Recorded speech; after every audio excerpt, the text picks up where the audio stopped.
Buddy, it's Dakota, and today we're going to be going over yet another different archetype in the Urza weird pool of just value that this card has created. So, came out in Modern Horizons, took over Standard when Mox Opal and Oko were legal.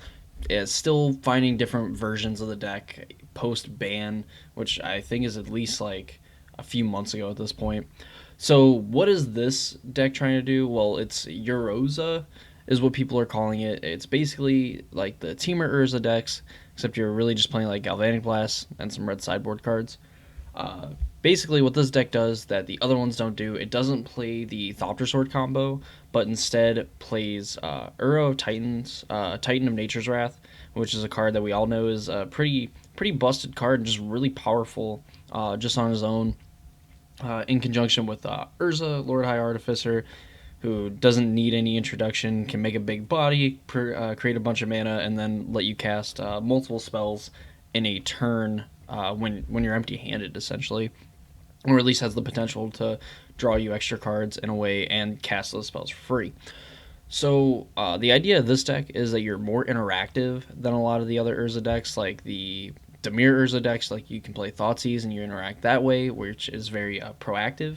This one is very reactive to what's going on. So you get like Metallic Rebuke and Cryptic Command as like your interactive spells. Galvanic Blast, really good because a lot of the time you're going to enable Metalcraft with these 14 artifacts plus Emery giving you value, Gilded Goose being able to make food tokens, which are artifacts and things like that. Of course, Urza also making a construct token as an artifact. Metallic Rebuke is essentially just a better mana leak for this deck. And the reason why is because it's one mana a lot of the time instead of two mana like actual mana leak is, which can let you like on turn two play some of your other spells, and that like you could play an Uro on turn two and be able to leave up mana for a Metallic Rebuke, given if you have like a Mox Amber or a Mishra's Bauble to pair along with it. Emery also like being a card that you can play on turn one as well to give you value and start drawing extra cards like Mishra's Bauble. Cryptic Command is essentially like Cryptic Command's in a lot of these decks because Mystic Sanctuary is in these decks, and Cryptic Command is probably the like the most recognized card when you think of like modal spells. And Cryptic Command can just lock your opponent out of the game or soft lock them out of the game because you can pick up Mystic Sanctuary and counter a spell, or you can draw a card and pick up Mystic Sanctuary. You can fetch for Mystic Sanctuary to put Cryptic Command on top of your library and do all these crazy things with like Cryptic Command plus Mystic Sanctuary, that just not playing this spell in your deck, where if your opponent's just top decking, you just counter their spell and then draw a card, or counter their spell and pick up Mystic Sanctuary, things like that, and then you're still able to have your mana open and kill your opponent. Which this deck has like great closing speed because of the fact that like Uro in conjunction with some of these other like random artifacts end up in your graveyard, playing some of your more reactive spells and things like that. You can power out an Uro and just beat your opponent. Plus, with fetch lands being in the format, also makes Uro a lot easier to cast. So, looking past that, Galvanic Blast really good. Some early interaction in Metallic Rebuke, late game interaction with like Cryptic Command, and of course like 7 of your most powerful spells with these 8 enablers essentially. These cards here, this is kind of like the artifact package that a lot of the Urza decks get to play anyway. So like Engineered Explosives, really good against humans, against mono red, can come down really early. I mean, come down on turn one with one counter, sweep away a bunch of their one drops, and just give you a ton of tempo. It does blow up your own things as well, so just try to remember that if you play an Engineered Explosives late game with a bunch of different permanents in play. Mishra's Bauble, I think like a lot of decks, like if you're mana, like if you can support this card, I think you should just play it because it essentially like makes your deck 56 cards, which is like what a lot of these Urza decks play, is just the playset of Mishra's Bauble. Gives you some information, draws you an extra card at the beginning of the next turn's upkeep. While it doesn't seem like it's very good to draw a card at the beginning of the next upkeep, there are some tricks that you can do with Bauble, with like fetching or just getting information like before you Thoughtseize, like when it comes to other decks. In the case of this deck, you get a lot of information before you draw a card. You can look at your own card before you fetch, things like that. Just really good, and also lets you cast a Metallic Rebuke on turn one. if you have another artifact to pair with it, and lets you play Emery on turn 1 if you have another artifact to pair with it. Mox Amber, because with Urza, and Emery, this can actually tap for mana. Urza can make it doubly tap for mana, where it could tap for blue because you control a legendary creature that's blue, or you can tap it for blue because of Urza's ability. Uro lets it tap for green blue, Emery for blue. Obviously, we want as many blue sources as possible for Cryptic Command. So Mox Amber, being a worse Mox Opal, but still getting the job done. Aether Spellbomb and Pirate Spellbomb play two different roles. So in these kinds of decks, Pirate Spellbomb and Aether Spellbomb can disrupt Emery, Gilded Goose in the mirror matches. Pirate Spellbomb can kill some of the other small prowess creatures that are played in like the mono red decks. Can interact with some of the other creatures and things like that from like the Titan decks, which is really important. So, and the fact that like if these cards aren't good, you could just like pay a mana and sacrifice it and draw a card. Puts artifacts in your graveyard, so you have more food for Uro when you eventually cast them from your graveyard. Comes down on turn 1 and can essentially be like a mana rock for Metallic Rebuke, or an actual rock when you have Urza in play. Makes Emery cost cheaper.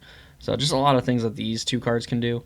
And of course, Astrolabe is probably one of the best 1-mana artifacts you could be playing right now. Draws you a card when it comes into play, fixes your mana. Not much more you can ask for, and it's essentially free when your mana base has a ton of basic lands, and especially a bunch of snow-covered basic islands, because then it also enables you to play Mystic Sanctuary as well. So those are like the main spells of the deck.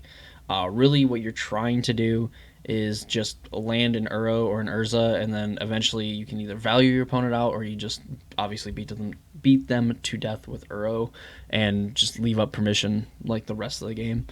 The mana base plays 22 lands, which doesn't seem like it's a lot, but just remember like Death Shadow and decks like that play like 17, sometimes 18 lands, maybe 16 if you're bold enough.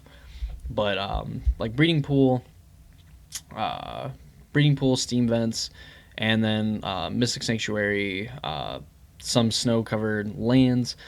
These obviously to help you cast Astrolabe and things like that. And of course, you fetch up like a basic mountain and play Astrolabe on turn 1. Like you have blue mana and green mana for the next turn because of Astrolabe. And obviously, the only bad thing about getting a mountain or a forest on turn 1 to play Astrolabe is that Mystic Sanctuary doesn't come online until sooner. So a lot of the time you're going to prioritize fetching like a snow-covered island, or even some of your like dual lands, because they are also islands and they count towards Mystic Sanctuary, which obviously gives you the added value, and also makes your fetch lands essentially more copies of Mystic Sanctuary and makes them do something. The sideboard, Tormod's Crypt for Graveyard Hate and things like that. 0-mana artifacts, so like you don't even need to use this as just like a blow up the graveyard on the turn you play it. You can use it as a mana rock, as a way to just power out Emery, things like that. And in conjunction with Emery, this can just obviously like nuke your opponent's graveyard every turn. Pithing Needle to stop activated abilities of things that you care about.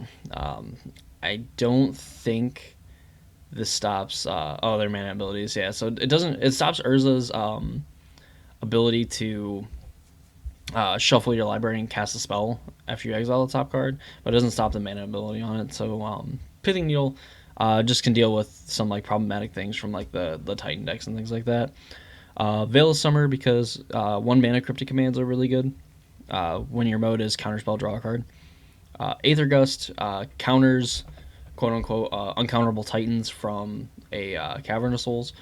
Anger of the Gods wipes away some of the smaller creatures on board, and just can buy you a ton of time. Obviously, Anger doesn't kill Urza or Uro, and you don't care if it kills Emery, because if you're wiping your opponent's board, leaving them with like 1 or 2 cards in hand, and you have an Uro, you're probably winning the game.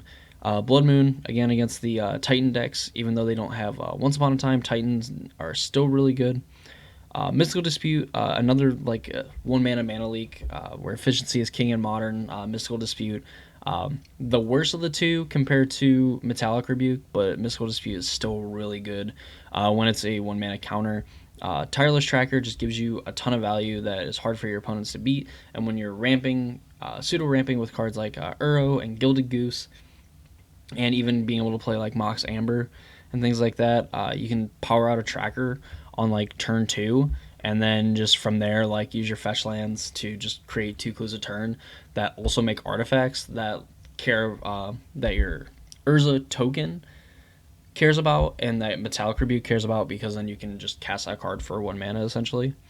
And then engineering explosives I kind of skipped over. It's just more like early interaction, kind of like what Anger of the Gods does, and what where is it? Like I guess just really Anger of the Gods. Just more early interaction for like the 1 and 2 drops that your opponent can play, and it can be a mana rock when you need it to be. And that is Uroza, probably the third or fourth like most prominent like archetype, probably guaranteed like the newest one that people have been playing. It's really interesting. A lot of people have picked it up, like playing it. I like the play patterns usually from like the old Urza decks before they were banned. Just Oko just kind of ruined it and forced you to play it and things like that. But like those decks before Oko had like a lot of play to them and were a lot of fun to like watch and everything, because they were almost like a chess match of sorts. And this deck kind of goes back to that, where I think it might be the most fair Urza deck that you can be playing right now, but that doesn't mean that it's bad or worse than the like Dimir Urza decks and things like that. It just attacks at a different angle that the other Urza decks don't really attack at anymore, and have moved on from since Oko and Mox Ultra banning. But yeah, that's gonna do it for this deck tech of Uroza. I hope you guys enjoyed the video. If you do, leave a like on the video and consider subscribing to my channel, because I do a lot of modern, standard Pioneer stuff on my channel.